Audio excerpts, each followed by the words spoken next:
بسم اللہ الرحمن الرحیم۔ السلام علیکم ناظرین، میں ہوں فیاض راجہ اور آپ دیکھ رہے ہیں آپ کا اپنا یوٹیوب چینل۔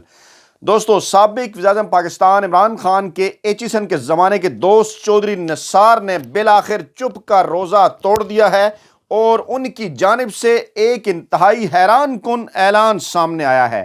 عمران خان پر حملہ ایکس اور وائی نے کروایا، تازہ ترین انکشافات کیا کہتے ہیں، اور اس کے ساتھ ساتھ آپ کو اس اہم ترین ویڈیو میں نون لیگی رہنما کی جانب سے اہم ترین انکشافات کے متعلق بتائیں گے، اور یہ بھی بتائیں گے کہ عمران خان کے خلاف امریکی سازش کیسے اور کیوں ہوئی۔ سب سے پہلے لیکن بات شروع کر لیتے ہیں نون لیگ کے اہم ترین رہنما مفتاح اسماعیل، جو کہ ان دنوں کھل کر اپنی جماعت نواز لیگ اور ان کے وزیر خزانہ اسحاق ڈار کے اوپر تنقید کر رہے ہیں۔ آج حیران کن انکشافات کیے مفتاح اسماعیل نے۔ انہوں نے کہا کہ آئی ایم ایف چیزوں کے ریٹ بڑھانے کا کہہ رہا ہے ورنہ قسط نہیں ملے گی۔ مفتاح اسماعیل جو کہ ان دنوں ایکٹیو ہیں، ایکشن میں ہیں، انہوں نے کہا کہ عالمی مالیاتی فنڈ جس سے پاکستان ڈیل لینے کے حوالے سے اس وقت پی ڈی ایم کی امپورٹڈ حکومت کوشش کر رہی ہے، ان سے پیسے مانگ رہی ہے، لیکن آئی ایم ایف نے صاف انکار کرتے ہوئے کہا ہے کہ جب تک چیزوں کی قیمتیں نہیں بڑھائیں گے کسی قسم کی کوئی نئی قسط نہیں ملے گی۔ ایکسپورٹ بڑھانے، امپورٹ کم کرنے کے علاوہ معیشت کی بحالی کا کوئی طریقہ نہیں۔ تو جناب مفتاح اسماعیل، آپ سے بھی یہ سوال پوچھا جانا چاہیے کہ پاکستان تحریک انصاف اور عمران خان کی حکومت اسی فارمولے کے اوپر ہی تو عمل کر رہی تھی کہ امپورٹ کم کی جائے اور ایکسپورٹ بڑھائی جائے، لیکن آپ اس وقت ان کے اوپر تنقید کیا کرتے تھے، بلکہ بھاگ کر چلتی ٹرین میں سوار ہو کر آپ اس رجیم چینج آپریشن کا حصہ بھی بن گئے اور اس کے پہلے وزیر خزانہ کے طور پر بھی سامنے آئے۔ آگے چل کر مفتاح اسماعیل نے یہ بھی کہا کہ معیشت بحالی کے لیے صنعتی اور زرعی پیداوار کو بڑھانا ہوگا۔ تو جناب مفتاح اسماعیل، آپ سے ایک سوال بنتا ہے کہ پاکستان تحریک انصاف کا جو 4 سالہ دور حکومت تھا، خاص طور پر آخری سال کا عرصہ جس میں 6% کے قریب گروتھ ہوئی، عالمی مالیاتی ادارے، عالمی معیشت کے جو ادارے، انہوں نے بھی عمران خان کی تعریف کی کہ اس دور کے اندر پاکستان کی صنعتی اور جو زرعی پیداوار ہے وہ کیسے بڑھ رہی تھی، تیزی سے اوپر جا رہی تھی۔ مفتاح اسماعیل نے کہا کہ ہمیں اس وقت برآمدات پر فوکس کرنا چاہیے، حکومت کو معیشت سے متعلق بڑے فیصلے لینے ہوں گے۔ تو جناب، پاکستان تحریک انصاف اور عمران خان کی حکومت یقیناً پاکستانی معیشت سے متعلق بڑے فیصلے لے رہی تھی، لیکن اس وقت آپ ان کے اوپر تنقید کیا کرتے تھے۔ انہوں نے کہا کہ بیوروکریسی اور سیاستدانوں میں اہلیت کا فقدان ہے۔ تو جناب علی، عمران خان اس معاملے کی طرف پہلے ہی اشارہ کر چکے کہ کس طرح سے بیوروکریسی تمام تر معاملات کے اندر نااہلی ان کی جانب سے سامنے آتی رہی۔ عمران خان کو بھی وہ چلنے نہیں دیا کرتے تھے۔ وجہ کیا تھی؟ نون لیگ کے ساتھ ان کے برسہ برس کے قریبی تعلقات۔ آگے چل کر انہوں نے کہا کہ ہمیں پرائیویٹائزیشن کے قانون کو بھی آسان کرنا ہوگا۔ مفتاح اسماعیل نے یہ کہا کہ جناب، آپ جب ہر کسی کو چور چور کہیں گے تو کوئی بھی آدمی نجکاری کے معاملے میں ہاتھ ڈالنے سے گھبرائے گا۔ تو جناب، کہنا آپ کو یہ ہے کہ بھٹو نے نیشنلائزیشن کا تصور دیا، جس کے نتیجے میں کیا ہوا؟ پاکستانی معیشت کو انہوں نے تباہ کر دیا۔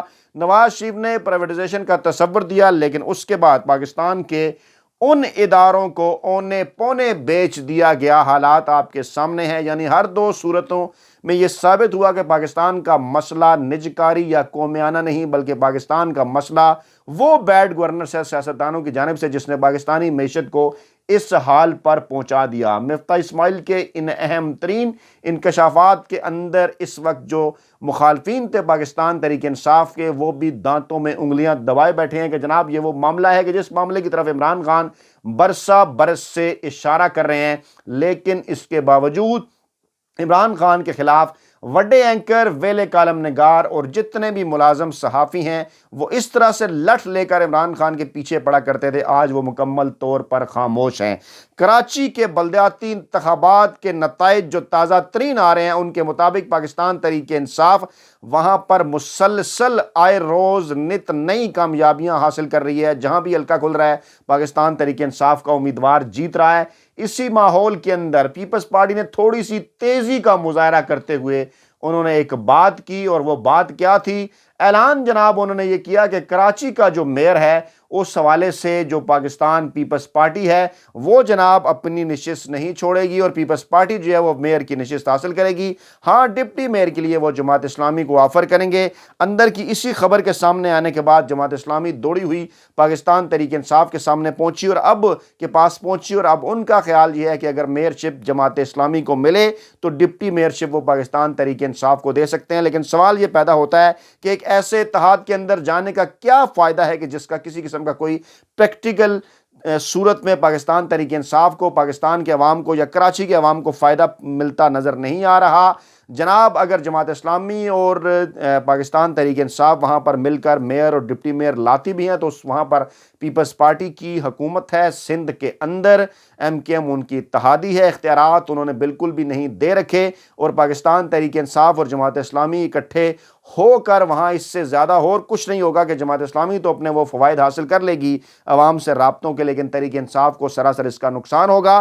تحریک انصاف کی قیادت کو یقیناً اس حوالے سے کوئی بھی سوچ سمجھ کر فیصلہ کرنا چاہیے. فواد چودھری نے بڑا ہی واضح کر دیا، انہوں نے کہا کہ پاکستان میں حکومت کون کرے گا اس بات کا فیصلہ پاکستان میں ہوگا، واشنگٹن کے اندر ہرگز نہیں ہوگا.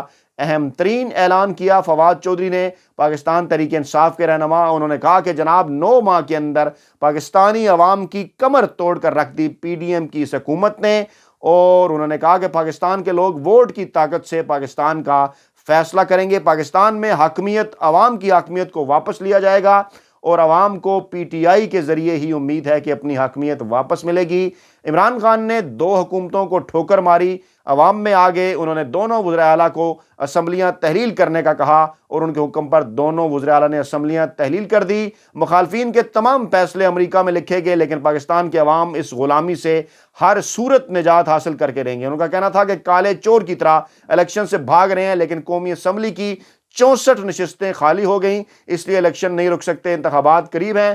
انہوں نے بتایا کہ پاکستان کے بحران کا واحد حل صرف الیکشن ہے. اگر وقت نکل گیا تو عوام سری لنکا کی طرح اسلام آباد آئیں گے، آپ کو ان کرسیوں سے نیچے اتاریں گے اور اسلام آباد کولمبو کا منظر پیش کرے گا. انہوں نے کہا کہ لیڈر وہ ہے جس کی روح اس مٹی سے جڑی ہو اور جو حکومت کے لیے یہاں آتے ہیں اور ہارتے ہی UK چلے جاتے ہیں. عوام ان لوگوں کو مسترد کر چکے. نواز شریف کی جانب ان کا اشارہ تھا، مریم نواز کی جانب ان کا اشارہ تھا. انہوں نے کہا کہ عمران خان نے اس ملک کی خاطر 2 حکومتوں کو چھوڑا، اب عوام کے پاس جانا ہے. ہم امریکہ سے نہیں لڑنا چاہتے لیکن پاکستان پر حکومت کس کی ہوگی یہ فیصلہ ہرگز ہرگز ہرگز ہم واشنگٹن میں نہیں ہونے دیں گے.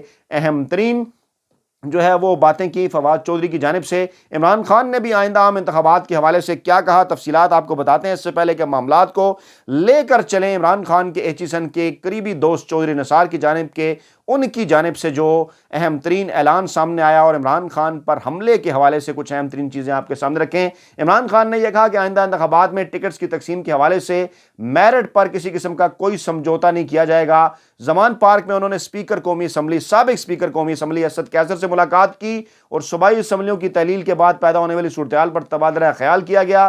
خیبر پختونخوا میں ٹکٹس کی تقسیم کے حوالے سے لائے عمل پر مشاورت ہوئی اور اس دوران صوبائی تنظیم کے عہدیداروں کو جلد شارٹ لسٹ کر کے جو ان کی لسٹیں مکمل کرنے کی بھی عمران خان نے ہدایت کی. انہوں نے کہا کہ آئندہ انتخابات کے لیے ٹکٹس کا فیصلہ میں خود کروں گا. ٹکٹ صرف ان امیدواروں کو دیے جائیں گے جو پاکستان تحریک انصاف کے ساتھ مخلص ہوں. اور انہوں نے مزید کہا کہ ٹکٹس کی تقسیم کے حوالے سے کسی قسم کا کوئی سمجھوتا نہیں کیا جائے گا. عمران خان نے اہم ترین انٹرویو بھی آپ کو دیا. اس انٹرویو کی طرف جانے سے پہلے آپ کو یہ بتائیں کہ پاکستان تحریک انصاف نے شہباز شریف اور مریم نواز سمیت دیگر جتنے بھی نواز لیگ کے رہنما ہیں ان کی بریت جو ہوئی ہے، عدالتوں سے جو بری ہوئے ہیں، ان کو سپریم کورٹ میں چیلنج کرنے کا اعلان کر دیا ہے. اور حال ہی میں آج ہی شہباز شریف کے صاحبزادے جو ہے وہ سلمان شہباز کو بھی منی لانڈرنگ کیس میں بے گناہ قرار دیا گیا. اس سے پہلے مریم نواز اور شہباز شریف کو بھی بے گناہ قرار دیا جا چکا ہے.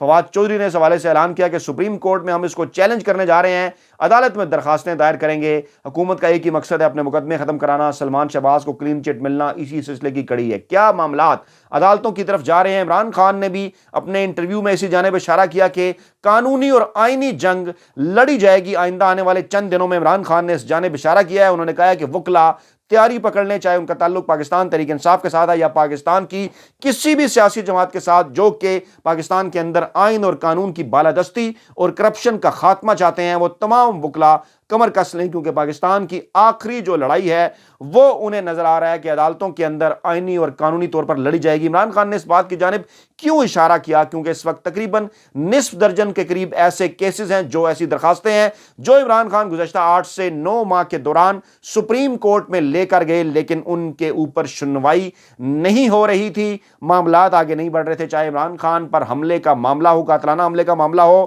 چاہے ارشد شریف شہید کا قتل کیا جانا ہو، قاتلانہ ان کے اوپر جو حملہ ہوا، ان کو جس طرح سے قتل کیا گیا اس کی تحقیقات ہوں، رجیم چینج آپریشن ہو، دیگر معاملات ہوں، نیب ترامیم کیس ہو، پنجاب حکومت کے معاملات ہوں، یا پھر لوٹوں کے حوالے سے معاملات ہوں، تمام تر معاملات سپریم کورٹ گئے لیکن اس طرح سے سنوائی نہیں ہوئی۔ لیکن کیا آغاز ہوا چاہتا ہے، کیونکہ اب اطلاعات یہ ہیں کہ امریکی سائفر کی تحقیقات کے لیے سپریم کورٹ میں دائر چیمبر اپیلیں سماعت کے لیے مقرر کر دی گئی ہیں۔ چیمبر اپیلوں سے مراد یہ ہے کہ اگر کوئی درخواست دائر کی جائے، اس کے اوپر اعتراض لگایا جائے، درخواست نہ سنی جائے، تو پھر جو ہے وہ چیمبر اپیلیں جو ہے وہ دائر کر دی جاتی ہیں جناب رجسٹرار کے پاس۔ اور ایسا ہی ہوا ہے، امریکی سائفر کے ذریعے جو ہے وہ عمران خان کی حکومت ہٹانے کی تحقیقات کے معاملے پر سپریم کورٹ میں دائر چیمبر اپیلیں جو ہیں وہ سماعت کے لیے مقرر کر دی گئی ہیں، اور چیمبر اپیلوں کی سماعت جسٹس سردار طارق مسعود 24 جنوری کو کریں گے۔ اہم ڈیولپمنٹ ہے یہ، اور درخواستیں مبینہ عالمی سازش کے ذریعے، مبینہ کا لفظ استعمال کیا ہے جنگ جیو گروپ نے، لیکن میں آپ کو یہ بات بتاؤں کہ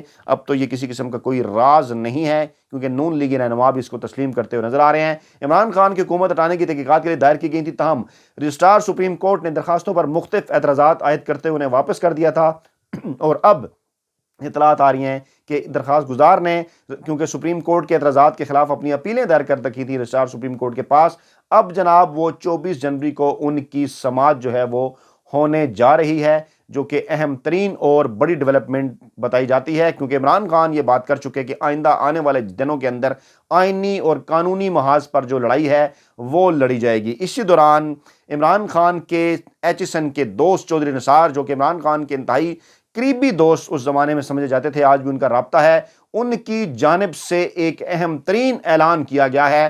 چودھری نثار نے چپ کر روزہ توڑ دیا، ان کے متعلق اطلاعات کافی دنوں سے گردش میں تھیں کہ کیا وہ پاکستان تحریک انصاف میں شمولیت اختیار کر رہے ہیں یا واپس وہ نواز لیگ کا حصہ بننے جا رہے ہیں، لیکن ان کی جانب سے یہ کہا گیا ہے کہ چودھری نثار کی جانب سے کہا گیا ہے کہ قومی اور صوبائی اسمبلیوں کا الیکشن جو ہے وہ آزاد حیثیت میں وہ لڑیں گے۔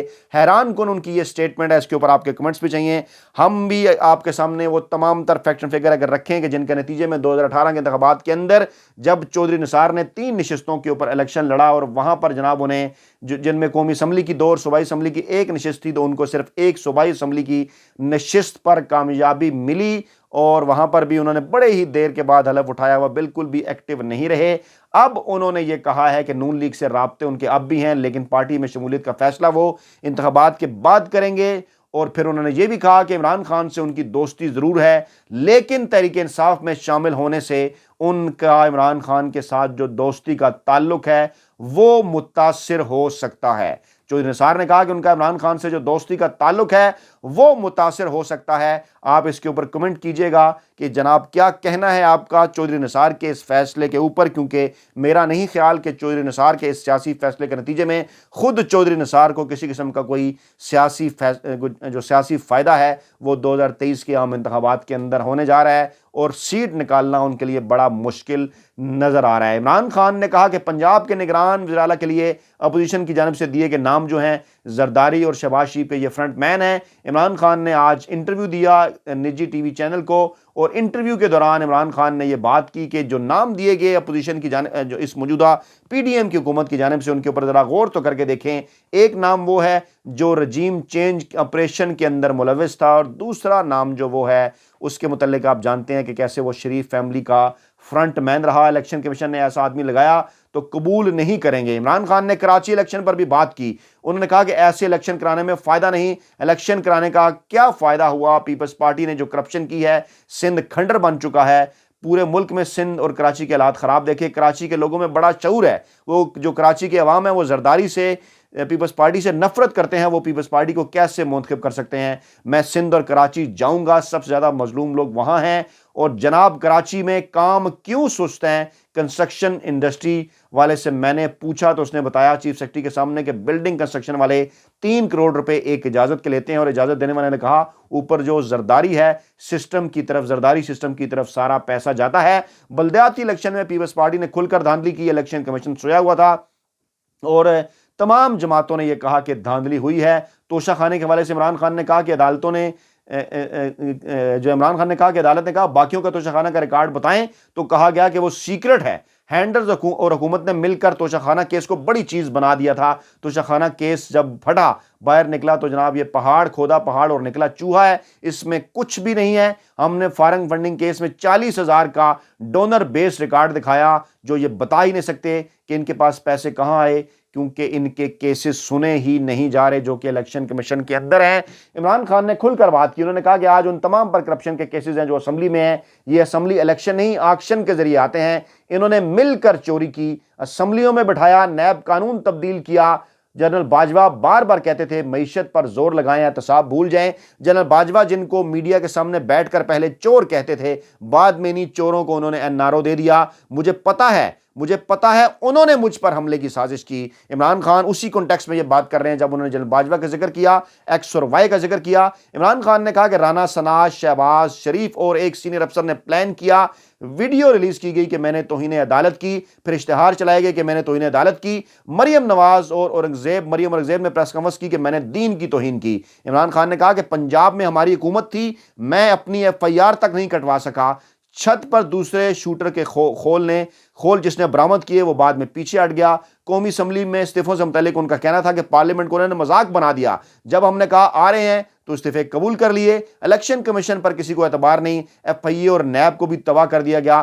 ہم اس بات کی امید کر رہے تھے کہ باجوہ کے جانے کے بعد اسٹیبلشمنٹ نیوٹرل ہوگی، لیکن اسٹیبلشمنٹ ابھی تک غیر جانبدار نہیں ہے۔ انہوں نے کہا کہ پنجاب میں مسٹر ایکس اور مسٹر وائی نے پورا زور لگایا، دھمکیاں دی ہمارے لوگ نون لیگ میں جائیں، ہمارے ایم پی ایس پر دباؤ ڈالا گیا کہ عمران خان پر کانٹا ڈال دیا ہے، مجیب الرحمان پر کانٹا لگا کر ملک کو نقصان ہوا۔ پیپلز پارٹی کو ختم کرتے کرتے پہلے انہوں نے ایم کیو ایم بنائی، اس کے بعد اب بھی یہ وہی کام کر رہے ہیں کہ کانٹے ڈال کر کبھی سیاستدانوں کو ختم نہیں کیا جا سکتا، اس سے ملک کا نقصان ہوتا ہے۔ اور جو 2 نام سامنے لائے عمران خان نے کہا، ایک زرداری کا فرنٹ مین، ایک شہباز شریف کا، ایک نام وہ جو رجیم چینج آپریشن میں ملوث اور دوسرا وہ جس کی کرپشن کے چرچے سرے عام سارے جانتے ہیں۔ عمران خان کھل کر کھیل رہے ہیں، اگلے قدم پر کھیل رہے ہیں، اور عمران خان ان تمام اداروں کا نام بار بار لے رہے ہیں جنہوں نے پاکستان کی 75 سالہ سیاسی تاریخ میں پاکستان کے سیاسی جتنے بھی مسائل تھے ان کو مزید گمبھیر کر دیا۔